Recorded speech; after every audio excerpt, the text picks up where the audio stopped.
We're talking grill and all kinds of fire safety with Dee Shelton with Greensboro Fire Department. So if you have a question, you of course can text it in. This is one of the questions that we have. I have a circuit in my home that stopped working.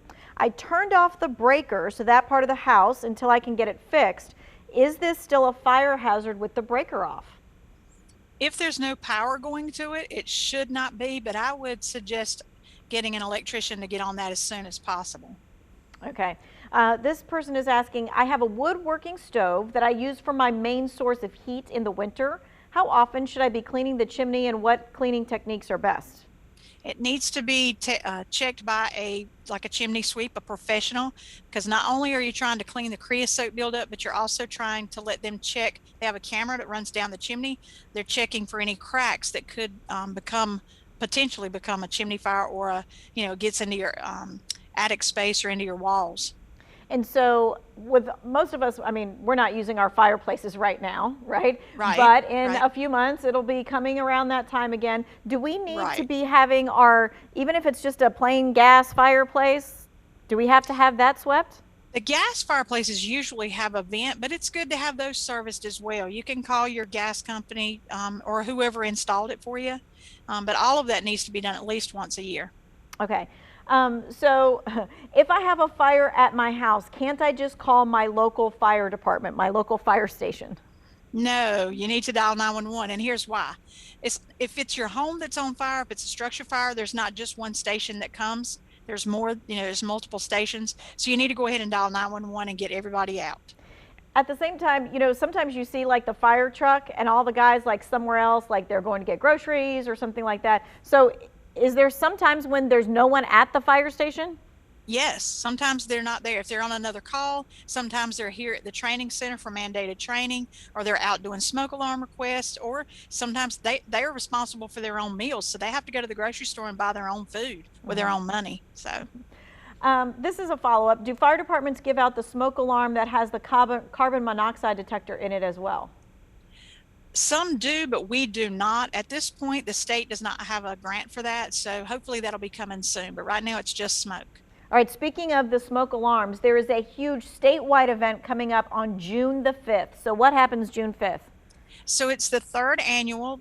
It is sponsored by OSFM, which is the Office of the State Fire Marshal, and it will be kicked off right here in Greensboro. And Saturday, June the 5th, you may see fire trucks out in your area. They will be going door to door and looking to install some smoke alarms. Okay, so this is a question. What is the proper way to dispose of old smoke alarms? Great question.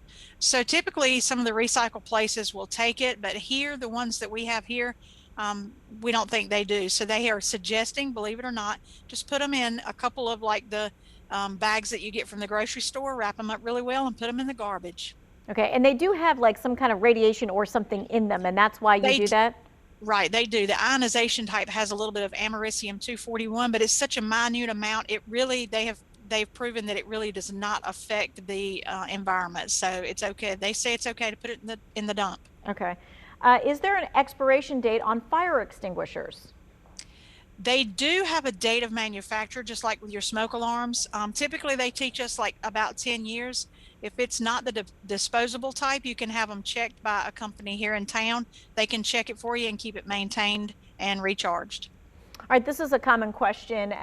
This is, when I call for an ambulance, why did the fire department respond? So, believe it or not, we're not just firefighters. A lot of the firefighters, well, all of them here in the city, are also EMTs.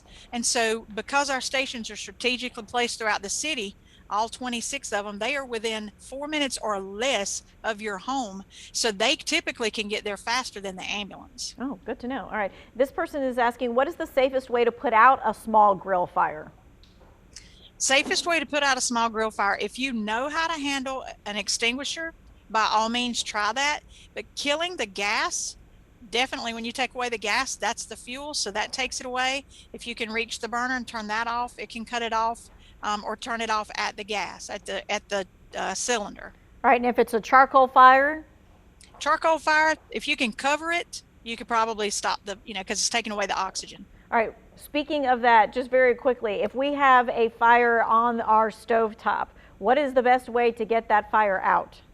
Put a lid on it first, that takes away the oxygen, and then reach back on the back, turn off the burner, and that takes away the heat. Do not move anything, because if you go to move it, you could accidentally spill it, and this just, could cause burns, or even it could light off the fire again. One of the first things that people want to do is throw some kind of like water or flour or something on it.